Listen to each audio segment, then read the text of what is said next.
The recent development in the country now, watching and listening to, and a lot of people spoke. Many also wrote, and if you listen, you would think that you are doing a research paper. But to my understanding, we were trying to understand because it covered a lot of areas, from friendship, governance, etc. and etc. And it was a gathering of the cream de la cream, past heads of states, maybe except Muhammad Buhari, that was ably represented.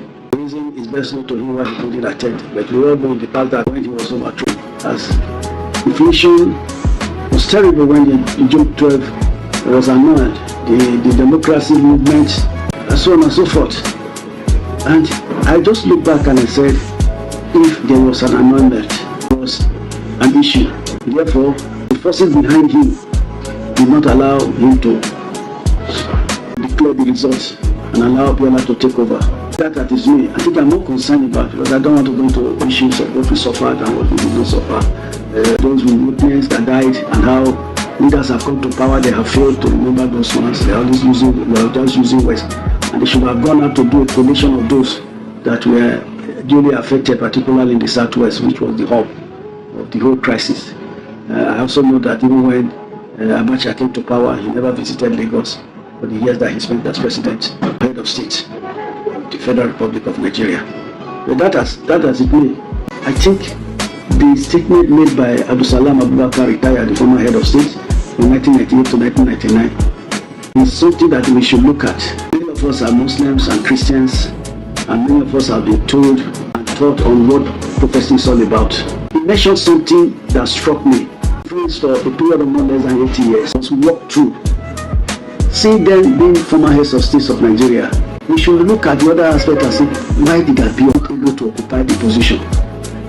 Was there a prophecy of Moses to him, the president of Nigeria? The prophecy, people work to fulfill prophecy. Every one of us have destiny that is bright. But how do we work towards it?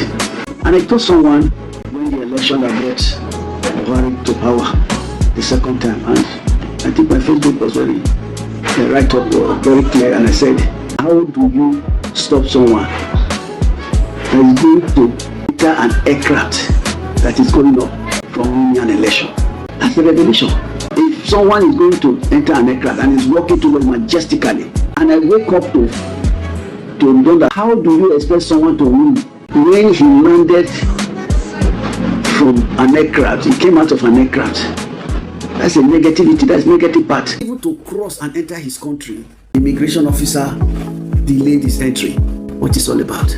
We know how Abdulsalam came to power. No, he himself never believed. I'm not sure he was looking at prophecy as, okay, they said I will be a president or head of state or a leader of a country. I'm about to retire. Abacha is in power. How do you explain the sudden death of Abacha and he now became the president? Do you explain? How do we explain that the chief of army staff to Buhari, they came in 1983, December, the last day of December 31st. And in 1985, they just implementing a program. He succeeded in toppling Buhari government. Do we explain? How do we explain Buhari coming back after so many years of absence and failure to win an election for not less than 3 times? And he finally won. How do we explain it? So, I go to that direction of prophecy, destiny.